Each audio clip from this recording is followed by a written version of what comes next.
Well, actually, with Jacob, Carolyn, and now with this new third baby, it was really a mix of joy and excitement. I think we were planning to have the baby, and also of shock because I think it happened a lot quicker than we had expected. Well, I was very young when we got married, so it was, but even though I've always loved children, I didn't know exactly what to expect.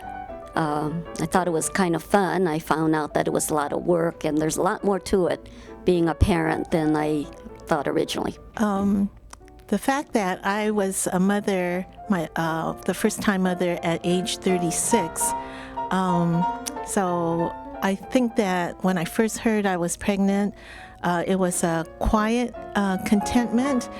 Dave and I weren't sure we would become parents, but when we were told that we would be, I just knew that God had a special role for me.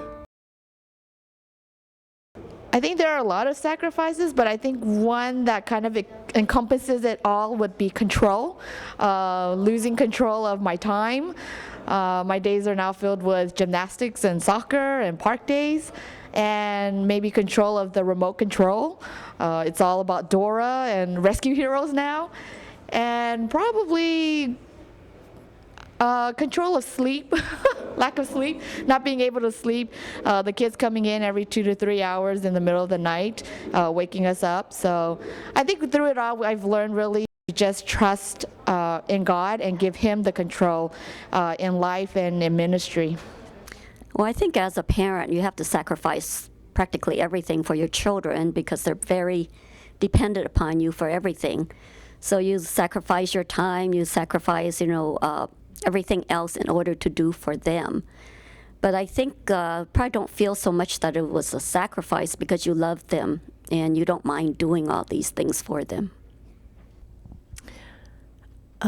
When you think of sacrifice, you think of giving up something. But I guess you can also think of sacrifice as what you have to put up with.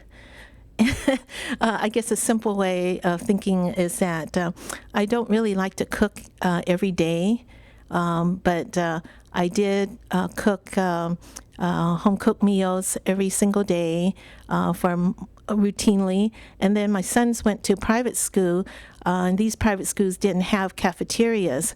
So that was also packing lunches since elementary school through high school. So that's part of being a mom, what you have to put up with. I had a hard time with this one.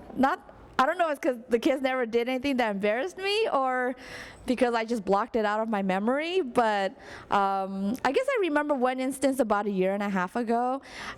We had taken a family trip to Scottsdale, and we went to a zoo where they had a little tram, and if you know Carolyn, she's really small, but when she screams, she could like break glass. So we were sitting next to this elderly woman who was maybe about 60, 70 years old, and Kara got upset and screamed really loud, and the lady jumped and like nearly fell out of the tram. I didn't know whether to laugh or to move to another part of the tram. Okay, I was trying to figure it out since it was so long ago. One thing that kind of came to my mind is children always like to ask questions. And sometimes they ask questions because they want to know the answer or whatever. I remember one time going shopping in the grocery store and my son yells out some question, or it seemed like he yelled it out.